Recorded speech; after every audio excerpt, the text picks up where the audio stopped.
There's one number most people watch. Not because they want to, because they have to. It stands in for food, rent, and whether life feels stable or exposed. Over time, that number stops feeling like information. It feels like a risk. That's why everyday places start to look strategic, why hobbies feel unfinished unless they could pay off someday, why someone else's win feels relevant, even personal. Rest can start to feel inefficient, like a gap you haven't justified yet. This isn't about wanting more, it's about not wanting the system to fail. The brain begins to audit quietly. What depends on this? What breaks if it disappears? Money stops being a paycheck, it becomes infrastructure. And the instinct that follows is simple. If one pipe can break, add another.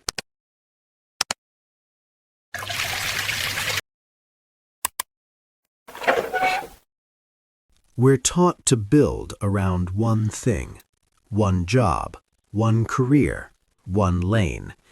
The idea is simple. Go deep, climb high. Security comes with seniority. But the structure has a flaw. It assumes that one support is enough. That's where the fear enters. If everything depends on one block, then everything can fail at once. That's single-point failure. From there, the mind starts to misread safety. Several small sources feel safer than one large one, even if they're weaker. This isn't a financial calculation, it's a psychological shortcut. Catastrophic thinking takes a small disruption and jumps straight to collapse, no steps in between.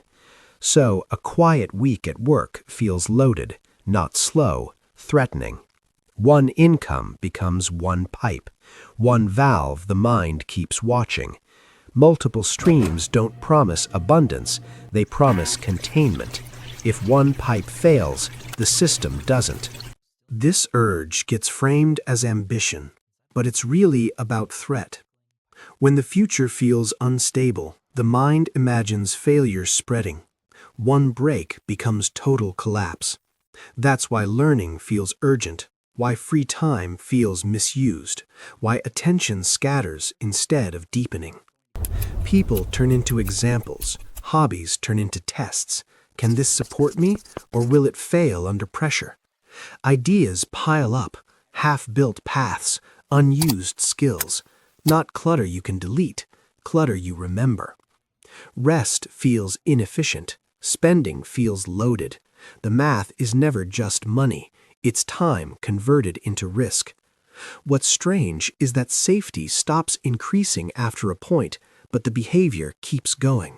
The protection becomes restrictive, self-built, hard to step out of.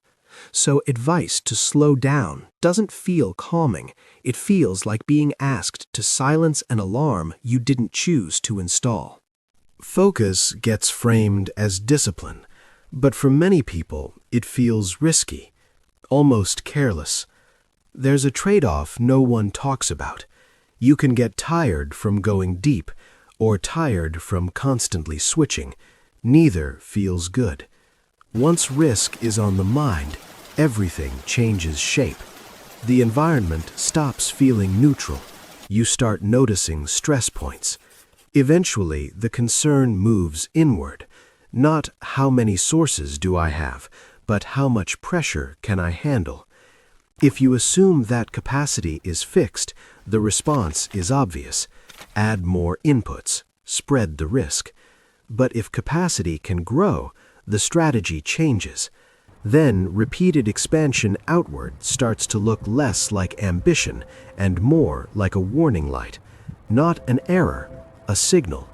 A sign that the system is still unsure about what it can rely on. That moment isn't a failure, it's an evaluation. The mind checking its assumptions about safety, dependency, and what happens when one part of the structure gives way.